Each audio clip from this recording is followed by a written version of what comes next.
Para saudara dan saudari yang Tuhan cintai, selamat pagi dan selamat bertemu lagi dalam Renungan Harian edisi hari Jumat tanggal 6 November 2020. Mengawali hari yang baru ini, kita hendak mendengar dan merenungkan sabda Tuhan. Marilah sebelum kita mendengar dan merenungkan sabda Tuhan, kita berdoa. Dalam nama Bapa dan Putra dan Roh Kudus. Amin. Allah Bapa kami yang maha bijaksana, perkenankanlah kami memahami tanda-tanda zaman. Berilah kami hati yang murni, agar dapat melihat dan menikmati kehadiran-Mu di tengah-tengah kami, dan mewartakannya kepada siapa saja, supaya orang berpengharapan lagi dan dunia menemukan kedamaian sejati. Bersabdalah ya Tuhan, kami siap untuk mendengarkan. Semoga kami semakin layak disebut sebagai murid-murid-Mu yang hidup di zaman sekarang. Terpujilah Engkau Bapa, Putra dan Roh Kudus, kini dan sepanjang segala masa. Amin.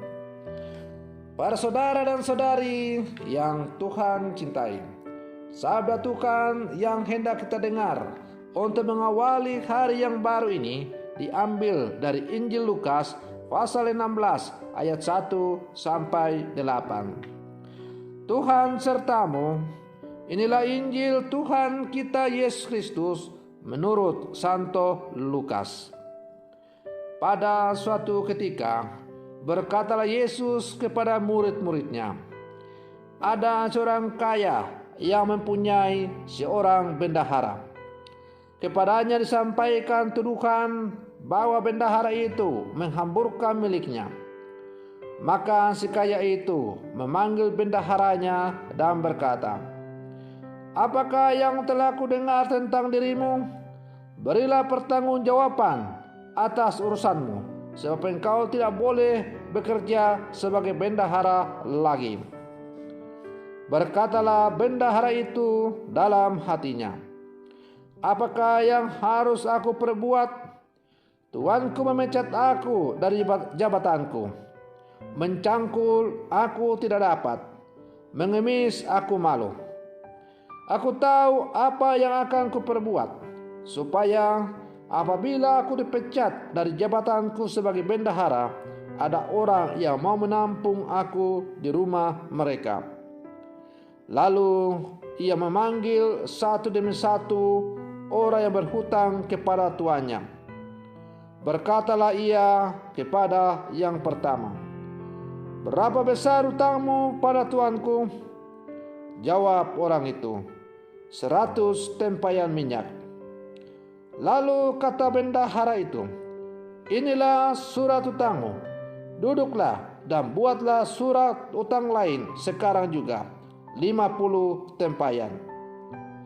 Kemudian ia berkata kepada yang lain, "Dan saudara, berapa hutangmu?" Jawab orang itu, 100 pikul gandum. Katanya kepada orang itu, "Inilah surat hutangmu.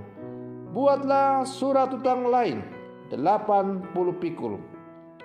Bendahara yang tidak jujur itu dipuji tuannya, karena ia telah bertindak dengan cerdik. Sebab anak-anak dunia ini lebih cerdik terhadap sesamanya daripada anak-anak terang. Demikianlah Injil Tuhan. Para saudara dan saudari yang Tuhan cintai, kalau kita membaca Injil hari ini, maka mungkin muncul pikiran sepintas, "Wah, kok Yesus seolah-olah memuji bendahara yang tidak jujur. Kalau begitu, kita berbuat tidak jujur saja dalam hidup kita, karena toh Yesus memuji bendahara yang tidak jujur itu." Ini adalah pikiran yang picik dan sempit. Yesus tidak membenarkan tindakan bendahara yang tidak jujur itu, tetapi ia memuji kreativitasnya mengatasi permasalahan yang sedang ia hadapi. Ia mempunyai jiwa ksatria dengan mau dipecat dari pekerjaannya sebagai bentuk pertanggungjawaban atas tindakannya yang tidak jujur. Yesus menggunakan perumpamaan ini untuk mengkritik para murid.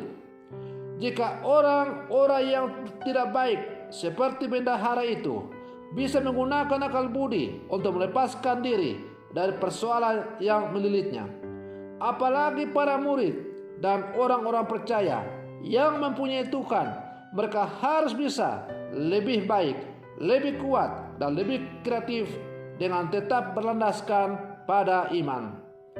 Sebagai orang-orang beriman yang percaya kepada Tuhan, maka setiap persoalan yang kita hadapi hendaklah kita selesaikan dalam kerangka terang iman sebagai orang-orang percaya. Para saudara dan saudari yang Tuhan cintai, setiap orang mempunyai cara yang berbeda-beda dalam mensikapi masalah yang sedang dihadapinya. Ada yang lari dari masalah dan mencari kambing hitam, berpikiran pendek dan menyelesaikan masalah dengan menghalalkan segala cara, dan membiarkan masalah berlarut-larut.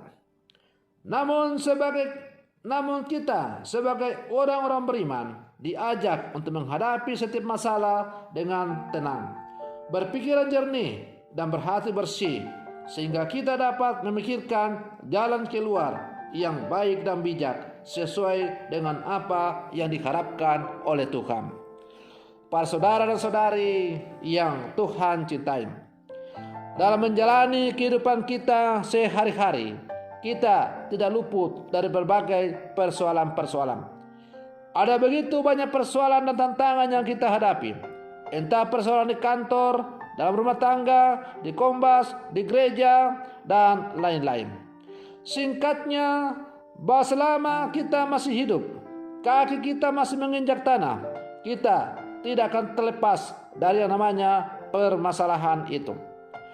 Maka sikap kita sebagai orang-orang beriman adalah bukannya lari daripada berbagai masalah yang kita hadapi itu, tetapi kita harus mencari jalan keluar dan menyelesaikan persoalan-persoalan yang kita hadapi itu. Dan supaya kita mampu menyelesaikan setiap persoalan hidup yang kita hadapi, maka kita harus berpasrah kepada kehendak Tuhan. Kehendak Allah adalah menjadi tolak ukur dalam setiap menyelesaikan persoalan yang kita hadapi.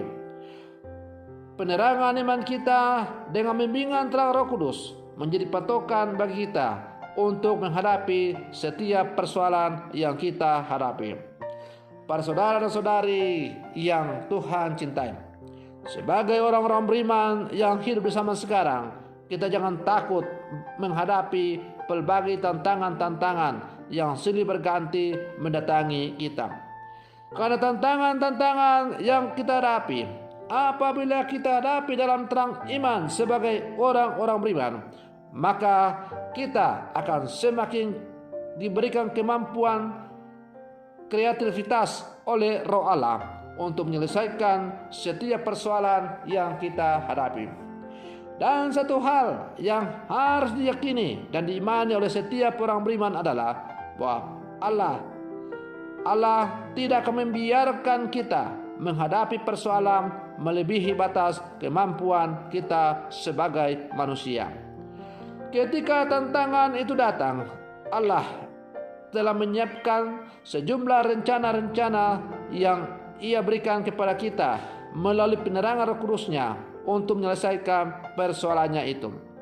Hanya persoalannya adalah apakah kita membiarkan diri kita dibimbing dan diterangi oleh Roh Allah. Para saudara dan saudari yang Tuhan cintai, semoga permenungan saya ini semakin menghantar kita untuk menjadi orang-orang yang tangguh dalam menghadapi berbagai persoalan hidup. Semoga demikian. Selamat pagi. Tuhan Yesus memberkati.